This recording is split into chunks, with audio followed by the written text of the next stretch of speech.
بسم اللہ الرحمن الرحیم۔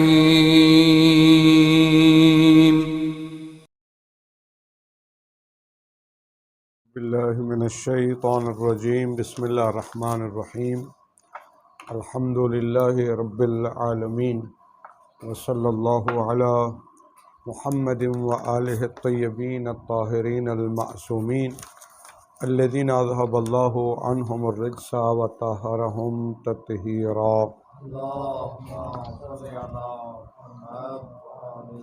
التنبیہ الثالث عدم حجیت الاصل المثبت۔ توجہ فرمائیں، اصول الفقہ کی ایک اصطلاح ہے اصل مثبت۔ اگرچہ اصولیوں کی روش یہی ہے کہ اس کو وہ اصول عملیہ کی بحث میں بیان کرتے ہیں، اور اصول عملیہ میں بھی استصحاب کی بحث میں، لیکن یہ بحث اصول اصل مثبت والی یہ بحث تمام اصول عملیہ میں جاری ہے، حتیٰ امارات میں بھی یہ بحث جاری ہے۔ پر روش یہی ہے اصولیوں کی کہ اس کو استصحاب کی تنبیہات میں ذکر کرتے ہیں۔ دیکھیے، میں 3 مثالیں دیتا ہوں، آپ یہ 3 مثالیں ذہن میں رکھیں اور پھر بتاتے ہیں کہ اصل مثبت کیا ہے۔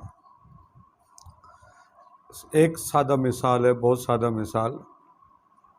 فرض کریں زید لاپتہ ہو گیا ہے، ٹھیک ہے، آپ اس کی حیات کا استصحاب کرتے ہیں، پتہ نہیں زندہ ہے یا نہیں، اصل یہ ہے کہ وہ زندہ ہے۔ اس کا براہ راست ایک نتیجہ نکالتے ہیں اسی اصل استصحاب سے۔ آپ یہ نتیجہ نکالتے ہیں کہ جب وہ زندہ ہے تو پھر اس کے مال کی تقسیم حرام ہے، اس کی بیوی اب بھی اس کی زوجیت اور اس کے نکاح میں ہے۔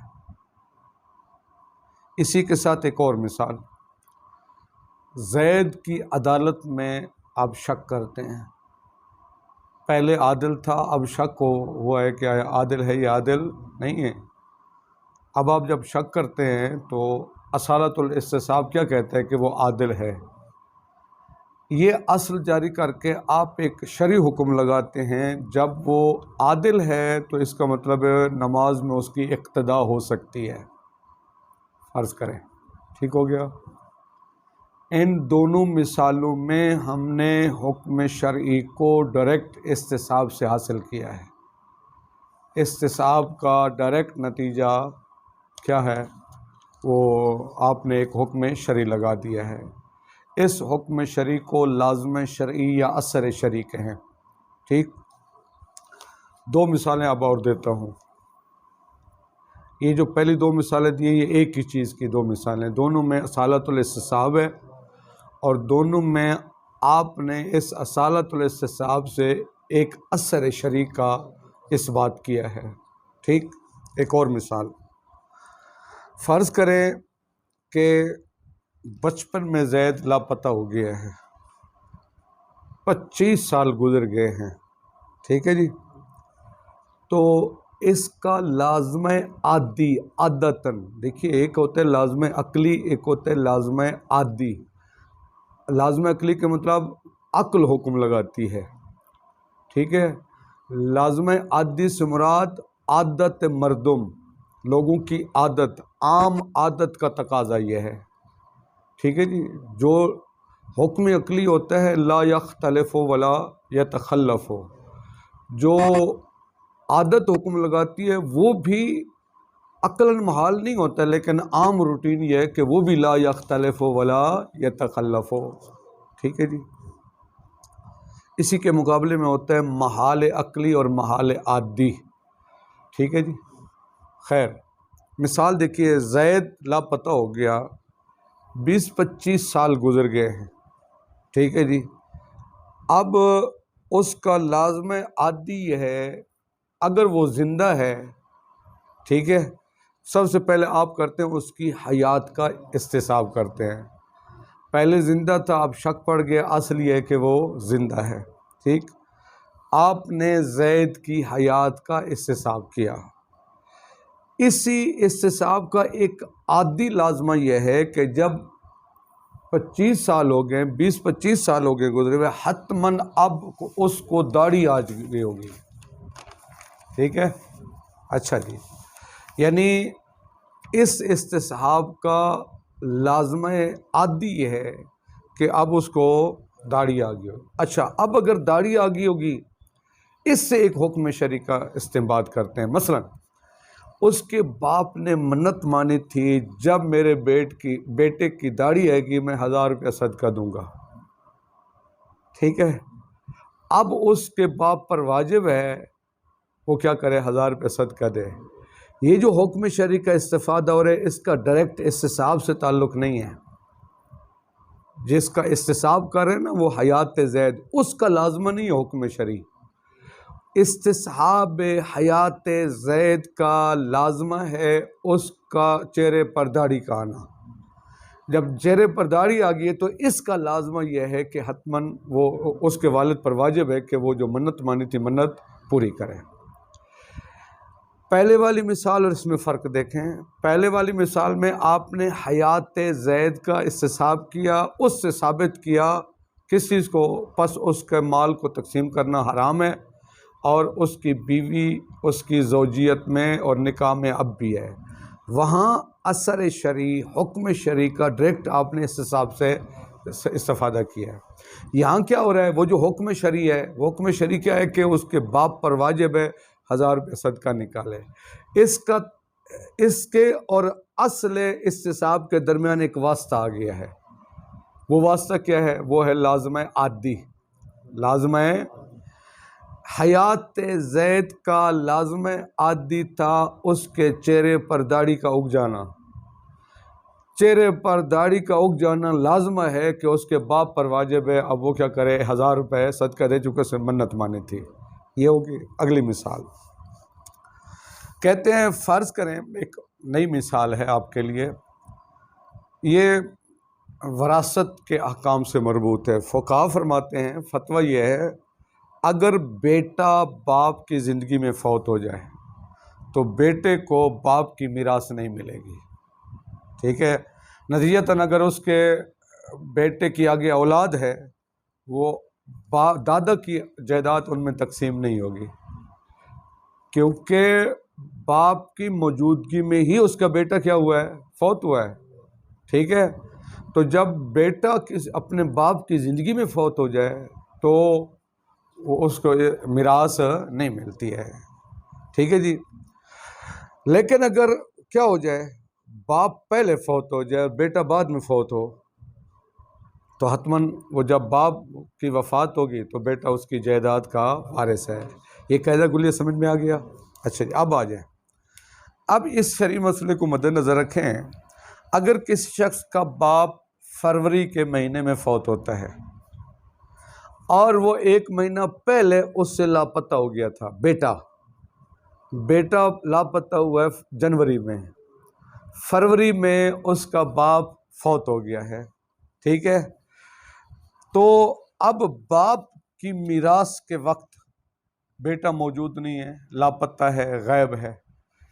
کچھ عرصے کے بعد، فروری کے بعد، اس باپ کی وفات کے بعد اس بیٹے کی لاش ملتی ہے۔ فرض مسئلہ ذہن میں رکھیں، بیٹے کی کیا ہوتی ہے، لاش ملتی ہے باپ کی وفات کے بعد۔ غائب کب ہوا تھا، پہلے، اچھا اس وقت لاپتہ تھا، غائب تھا، باپ فوت ہو گیا ہے، باپ کی وفات کے بعد اس کا بیٹا کیا ہوتا ہے، اس کی لاش ملتی ہے۔ اب فروری میں جب باپ فوت ہو رہا ہے، ٹھیک ہے، اگر بیٹے کی زندگی اور حیات کا استصحاب کیا جائے تو وہ استصحاب کیا تقاضا کرتا تھا، وہ زندہ ہے۔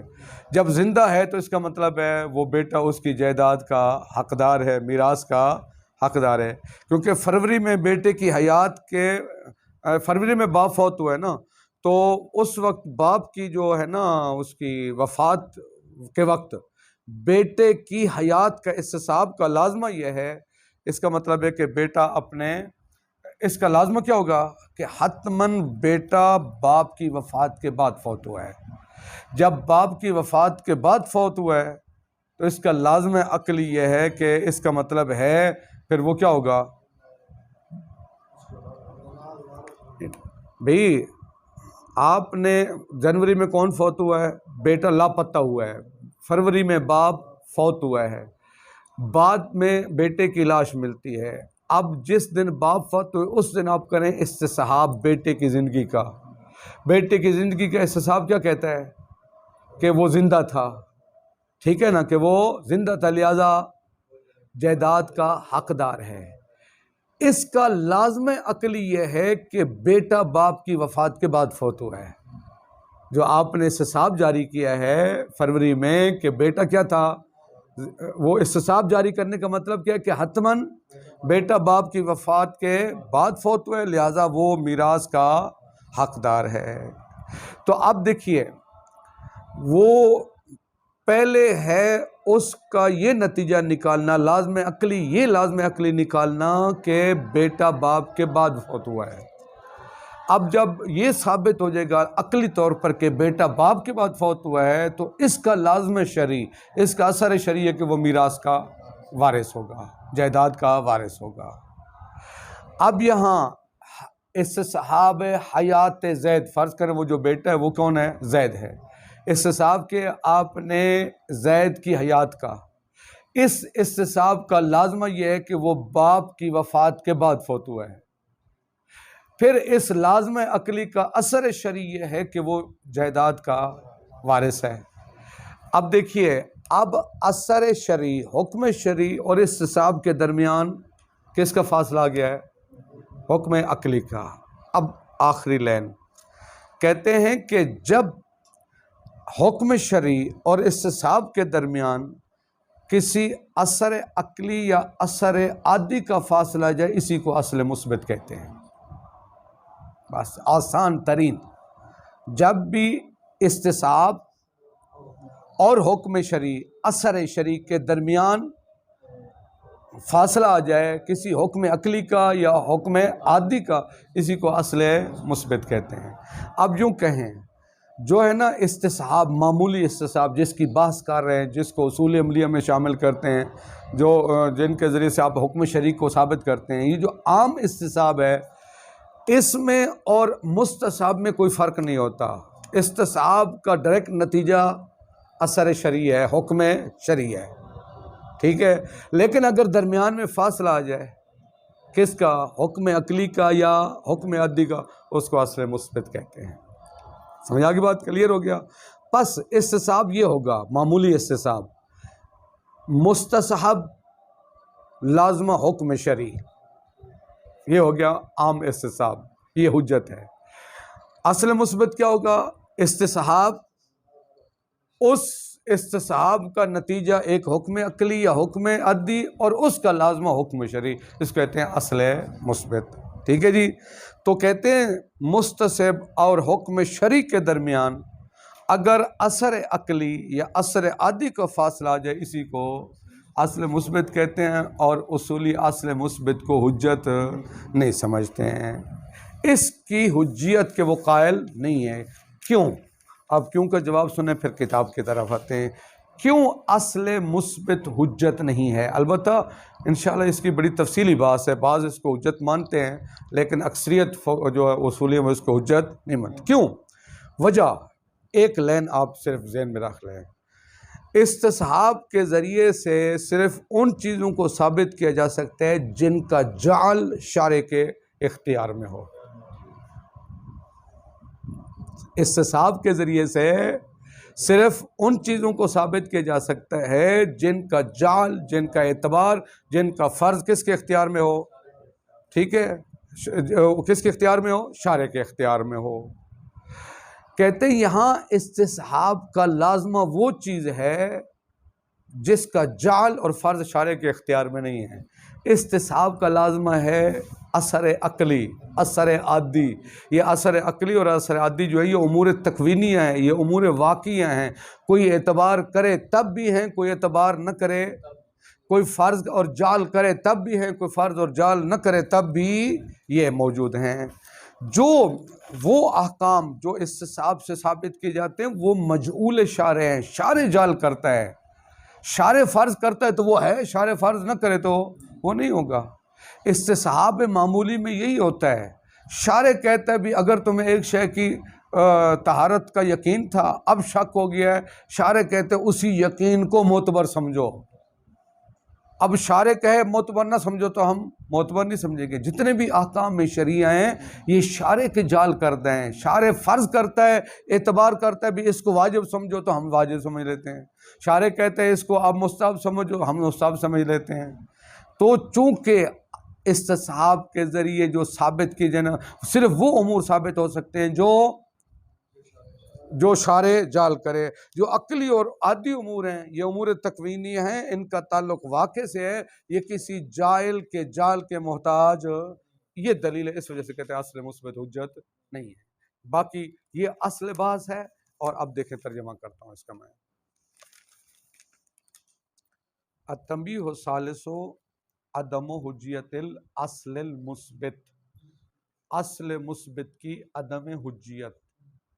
یشترطو، اب جو کچھ میں نے خلاصہ بیان کیا ہے انہی کتاب سے وہ مطالب نکالنے ہیں۔ اب یشترطو فی الاستصحاب، استصحاب میں شرط یہ ہے ان یکون المستصحبا، مستصحب کس کو کہتے ہیں؟ جس کا استصحاب کیا جا رہا ہے، کپڑے کی طہارت، کپڑے کی نجاست، زید کی عدالت، زید کی حیات، مستصحب سے مراد جس کا استصحاب۔ تو کہتے ہیں استصحاب میں شرط یہ ہے ان یکون المستصحب، وہ جو مستصحب ہے، اما حکمن شرعیاً، یا وہ حکم شرعی ہو، کاستصحاب احد الاحکام الشرعیہ، جیسے احکام شرعیہ میں سے کسی ایک کا استصحاب کرنا، کلیتاً اور جزئیتاً، چاہے وہ حکم شرعی، یعنی آپ یوں کہیں چاہے وہ احکام تکلیفیہ ہوں یا وضعیہ ہوں، پھر تکلیفیہ یا کلیہ ہوں یا جزئیہ ہوں۔ کلی کی کیا مثال ہوگی؟ مثلا زید کی وہ موجودگی، زید کا مثلا کیا ہونا، کلیہ کی مثال مثلا وجوب صلاۃ جمعہ یا کسی بھی نماز کا وجوب، کلی حکم ہے۔ جزئی حکم کیا ہوگا؟ ایک خاص مورد میں مثلا ہم کسی استصحاب سے ثابت کریں زید پر واجب ہے کہ وہ دوسرے شخص پر انفاق کرے، مثلا اپنے والد پر، تو یہ جزئی مورد ہوگا۔ اس حساب سے آپ چاہے وہ جو جس حکم شرعی کا استنباط کر رہے ہیں ثابت کریں وہ کلی ہو یا جزئی ہو۔ اچھا، او موضوعاً، یا حکم شرعی ہو، او موضوعاً لحکم شرعی، یا کسی حکم شرعی کا موضوع ہو۔ کاستصحاب حیات زید، میں نے دونوں مثالیں دی تھی شروع میں، جیسے حیات زید کا استصحاب کرنا، فإنها موضوعة لأحکام کثیرہ، آپ نے استصحاب کیا کس کا؟ حیات زید کا، اس سے ڈائریکٹ آپ حکم شرعی کو ثابت کرتے ہیں۔ مثلا مثل بقاء الالقۃ زوجیت، مثلا زید لاپتہ ہو گیا تھا، اب آپ اس کی زندگی کا استصحاب کرتے ہیں، استصحاب کا نتیجہ یہ ہے کہ جو اس کی بیوی تھی اب بھی اس کی نکاح میں ہے، اس کی زوجہ ہے، وحرمت تقسیم اموال ہی، اس کے اموال کو تقسیم کرنا حرام ہے، الی غیر ذالک من الآثار الشرعیہ۔ سمجھا کی بات؟ سنیں، یہ استصحاب ہے۔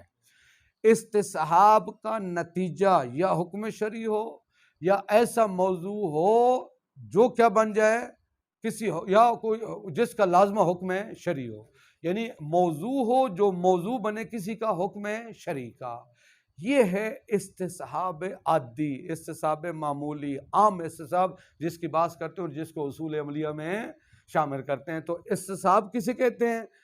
کہتے ہیں مستصحب ایک حکم شرعی ہو جس کا استصحاب کر رہے ہیں، یا موضوع ہو کسی حکم شرعی کا۔ ٹھیک، اب فَلَوِ افْتَرَضْنَا سے لے جا رہے ہیں وہ جہاں پر حکم شرعی اور مستصحب میں فاصلہ آ جائے کسی کا، ٹھیک ہے، جس کو اصل مثبت کہتے ہیں۔ اب یوں کہ اب تک جو تھی بحث اصل استصحاب ہے، اگلا استصحاب ہے لیکن وہ اصل مثبت ہے۔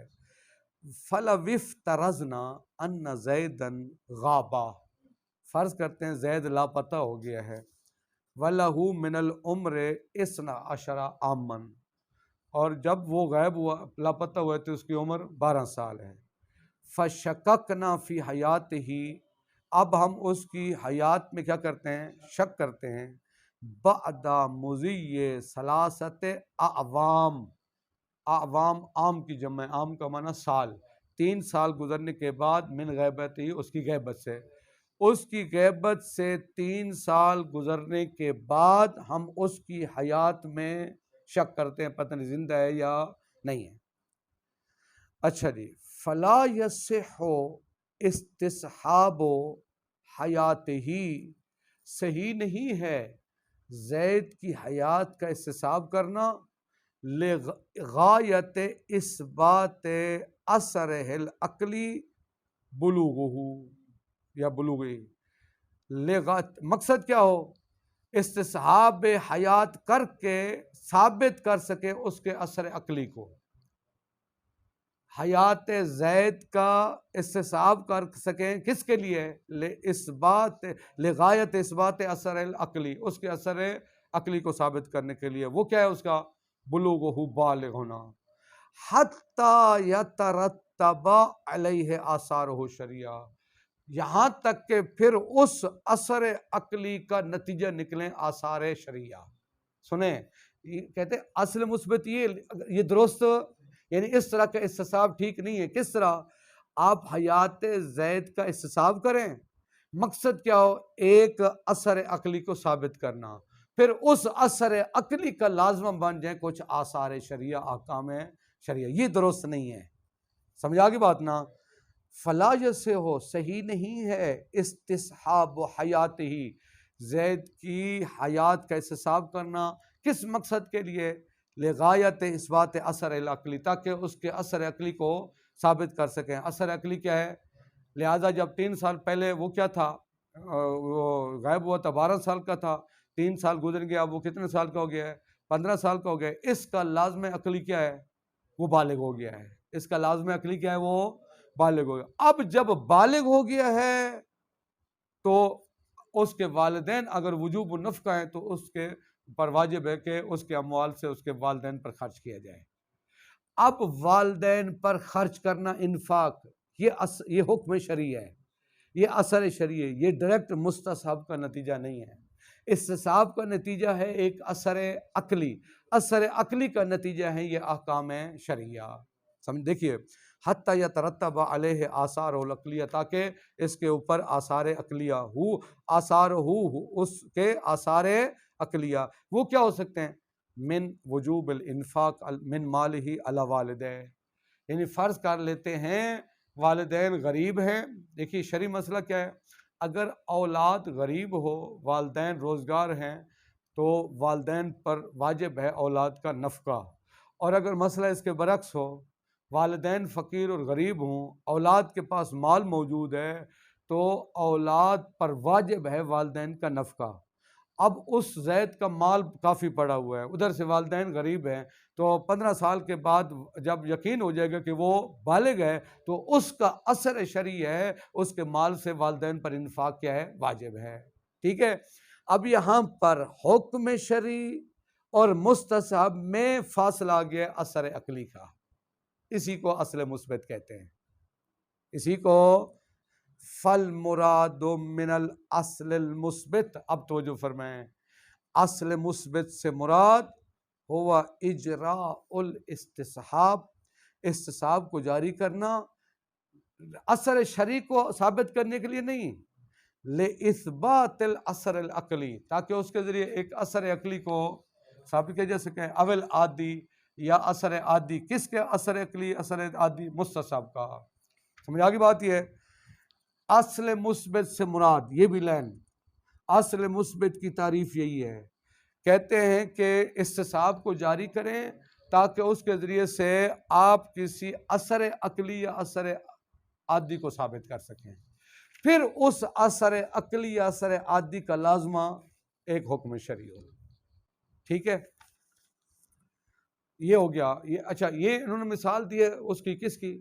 یہ لازم عقلی کی۔ عادی کی مثال جو میں نے پہلے شروع دی ہے، مثلا وہ کچھ عرصہ پہلے لاپتہ ہوگا، 20-25 سال گزر گئے ہیں، ٹھیک ہے جی، اب والد کو یقین ہو جائے گا جب 25 سال کا ہو گیا ہے تو عادت یہ ہے، عادت کا لازمہ یہ ہے کہ اس کے چہرے پر داڑھی ہو گئی ہوگی. جب داڑھی ہو گئی تو اس نے منت مانی تھی میں 1000 روپیہ صدقہ دوں گا تو اس پر واجب ہو جائے گا.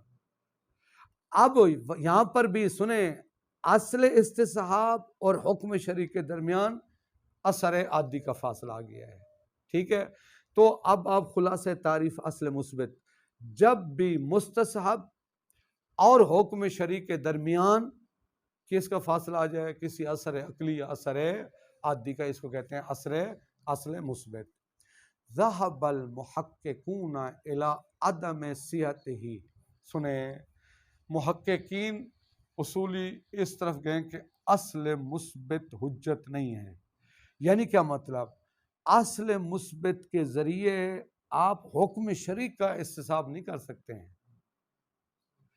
اصل مثبت کے ذریعے استصحاب ہوتا ہے کس کا؟ احکام عقلیہ کا یا احکام عادیہ کا. اس کے ذریعے سے صحیح نہیں ہے حکم شرعی کا اخذ کرنا، ثابت کرنا.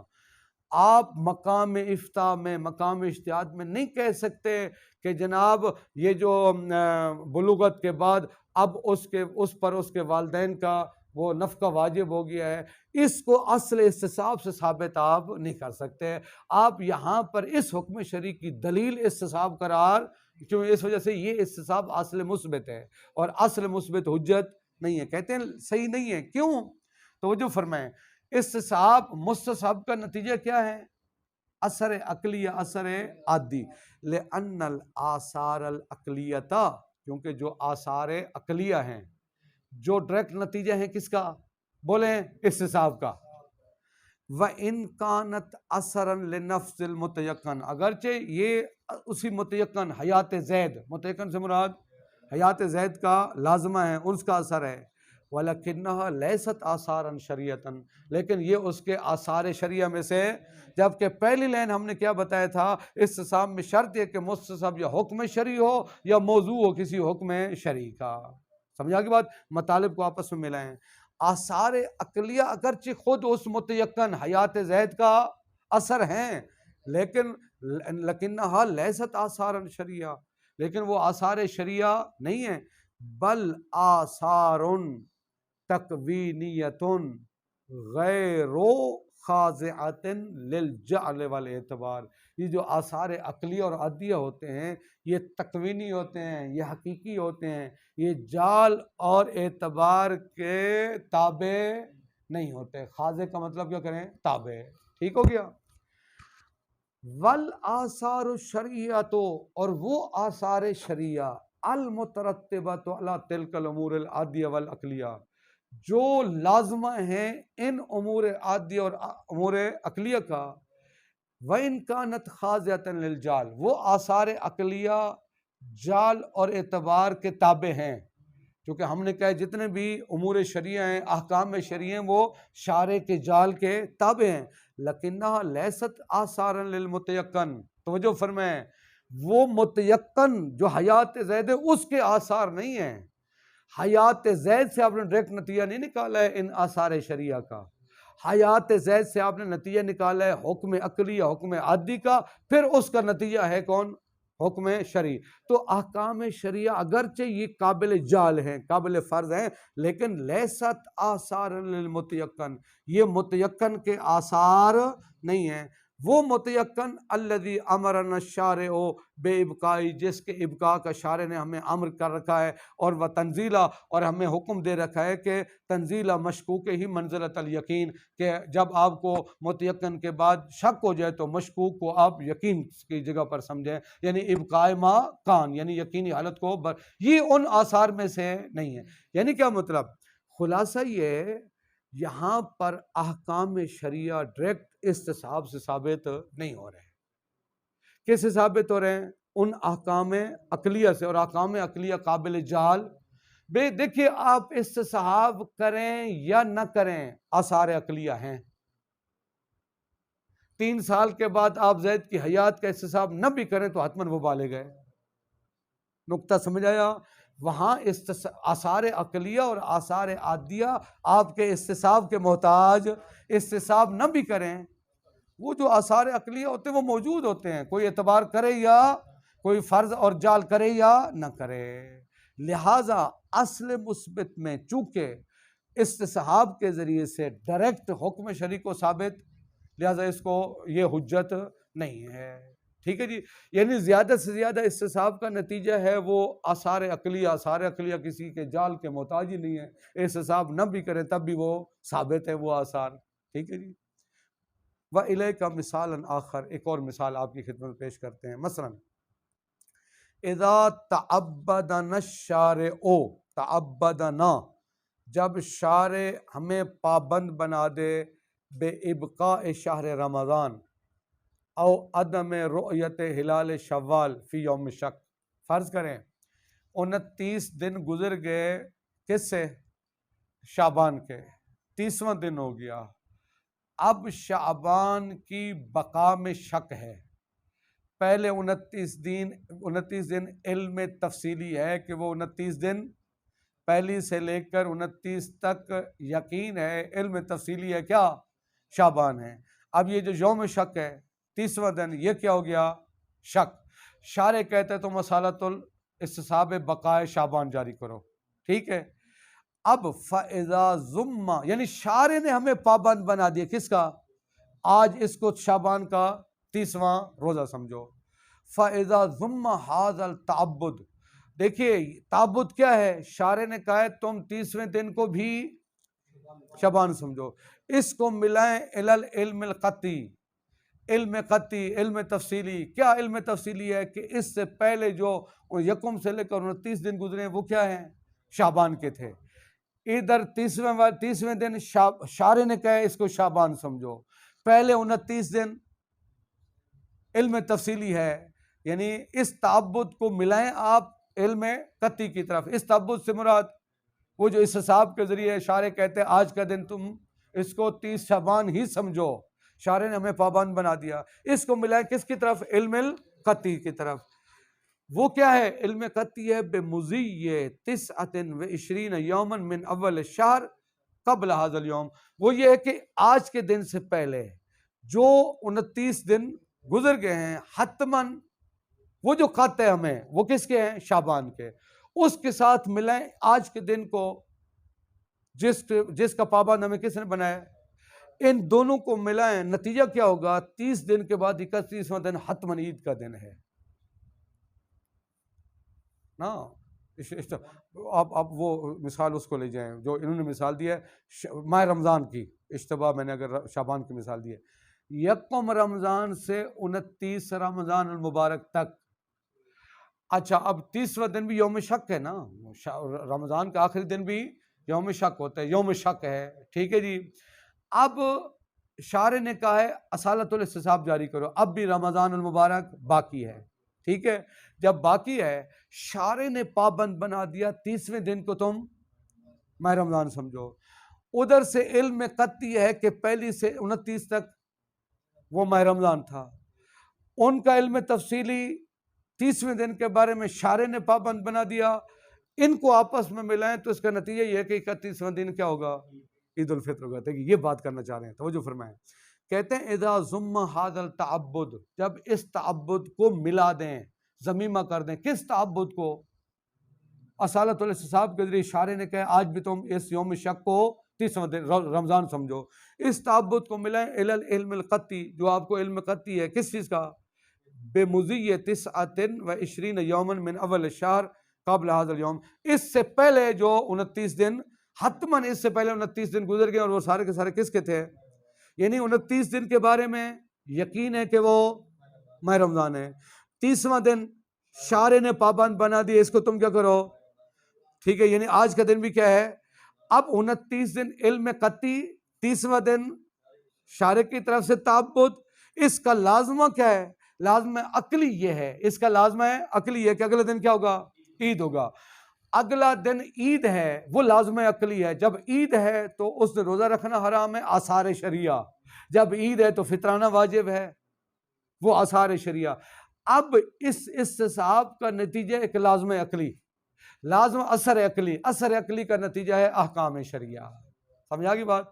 یہ یعنی اصل مثبت ہے نا، ٹھیک ہے جی۔